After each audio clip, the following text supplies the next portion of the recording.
বন্ধুরা আবারও চলে এলাম বহুদিন পর দীঘা জগন্নাথ ধামে। তো আজকে হচ্ছে শনিবার, তো এই শনিবার দিন আজকে চলে এসেছি আর ভাবলাম একটু জগন্নাথ ধামে আসা যাক, অনেকদিন আসা হয়নি, মহাপ্রভুর দর্শন অনেকদিন পাওয়া হয়নি, সেই জন্য আজকে চলে এসেছি। কিন্তু আজকে এসে আমি যেটা দেখছি, আমি কি ভুল জায়গায় চলে এসেছি না জানি না।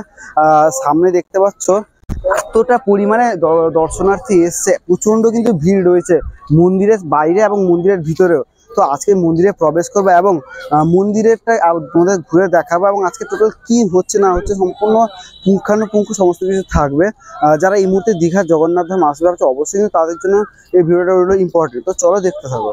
যারা পূর্ব পাশে আসছেন অর্থাৎ 6 নম্বর গেট, এদিকটা আছে 6 নম্বর গেট, যারা এদিকটা আসছেন তাদের জন্য জুতো রাখার এবং সামান্য জিনিসপত্র রাখার জায়গা হচ্ছে এটা, মূলত জুতো রাখার জন্য এটা। এবং এই যে সুন্দর দেখতে আছেন, এই যে ঘরগুলো করা আছে, এগুলো হচ্ছে প্রসাদ, পুজোর সামগ্রী অর্থাৎ বিভিন্ন প্রসাদ, ডালা, এগুলো কিন্তু পাওয়া যাচ্ছে এখানে। বর্তমানে কাজ কিছুটা হলেও চলছে, এখনো কাজ শেষ হয়নি, তো আস্তে আস্তে সমস্ত কিছু কন্ট্রোলে চলে আসবে। এই মুহূর্তে বর্তমানে একটাই স্টল আছে, আমি দেখানোর চেষ্টা করছি সেটা।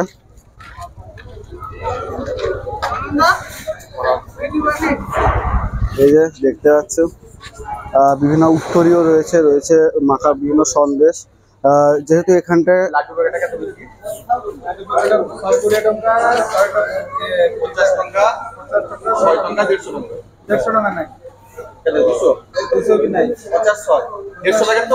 এটা কাতে করি কি এটা কাতে, এই যে এই প্যাকেটটা 100 টাকা দাম, এবং এই লাড্ডু বক্সটা 120 টাকা দাম। এবং এই যে এগুলো রয়েছে ধ্বজাগুলো, ধ্বজা বিভিন্ন দাম আছে, দেখতে পাচ্ছ বিভিন্ন সাইজ অনুযায়ী দাম দেখা যাচ্ছে। এখানে একটা ধ্বজা হচ্ছে ব্যাপার। আস্তে আস্তে এখানকার সমস্ত স্টল গুলো আস্তে আস্তে রেডি হবে। তো চলো আমরা যা এখন মন্দিরের মধ্যে প্রবেশ করবো। এখন আমরা 6 নম্বর গেট। পড়ন্ত বিকেলে সূর্য যখন অস্ত যাওয়ার পথে, সেই সময় দীঘা জগন্নাথ ধাম দেখা যাচ্ছে, খুব সুন্দরভাবে ধ্বজা উঠছে গর্ভগৃহের ঠিক উপরে, সুদর্শন চক্রের নীল চক্রের ঠিক উপরে। 6 নম্বর গেট, এটা দেখতেই পাচ্ছ। তো লাইনটা অনেকটা দূর বিস্তৃত এই লাইন। তো আমরা প্রবেশ করবো এখন এই 6 নম্বর গেট দিয়ে। এদিকটা এন্ট্রি, এদিকটা এক্সিস্ট। এই মুহূর্তে আমরা প্রবেশ করে গেলাম দীঘা জগন্নাথ ধামে, মন্দিরের মধ্যে প্রবেশ করলাম। এখানটা চলছে সিকিউরিটি চেকিং, দেখতে পাচ্ছ। এখানটায় বর্তমানে ব্যাগ আনলে, ব্যাগ আরো আনলে সমস্ত এখানটায় চেকআপ টেকআপ সব চলছে। এই হচ্ছে সিস্টেম। আর দূরে দেখতে পাচ্ছ চারিদিকে চলছে লাইন। তো আমরা এখন, এর আগে বহুবার এসেছি, ভিডিও করা হয়নি, আজকে আবার এলাম। তো আজকে শনিবার, তো শনিবার বলে না, সপ্তাহের 7টা দিনই কিন্তু এখন দীঘা জগন্নাথ মন্দিরে প্রচন্ড ভিড় কিন্তু এখন চলছে। এবার ধাম মন্দির গুলিয়ে যাবে, যা একটু বলবো ওই একই ব্যাপার। বহু দর্শনার্থীর ভিড় কিন্তু দেখা যাচ্ছে, লোকে লোকারণ্য গোটা মন্দির চত্বর জুড়ে।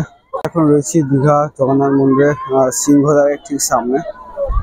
তো এই সিংহদ্বারের ঠিক সামনে তো বহু মানুষ কিন্তু এখানে বসে রয়েছে, বাচ্চারা সব খেলাধুলা করছে এখানটায়। আর চারিদিকে লোকে লোকারণ্য, সামনে রয়েছে অরুণ স্তম্ভ, তো দেখাই যাচ্ছে। আর এদিকটা হচ্ছে প্রধান ফটক মন্দিরে প্রবেশ করা। তো এই মুহূর্তে ভাবছেন যারা আসবেন, বিশেষভাবে সক্ষম মানুষদের জন্য কিন্তু এখানে হুইল চেয়ারের ব্যবস্থা রয়েছে, যেটা কিন্তু ওই যে সাইড দিয়ে রাস্তা রয়েছে, সিঁড়ি রয়েছে, সিঁড়ির সাথে সাথে রয়েছে র্যাম্পওয়ে। তো এর মাধ্যমে কিন্তু তাদের জন্য বিশেষ সুবিধা রয়েছে আসার জন্য, মহাপ্রভুর দর্শনের জন্য। তো আমরা এখন প্রবেশ করব জগন্নাথ ধামের মধ্যে। তো চলুন।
অবশেষে দীঘা জগন্নাথ ধাম ভ্রমণ শেষ হলো।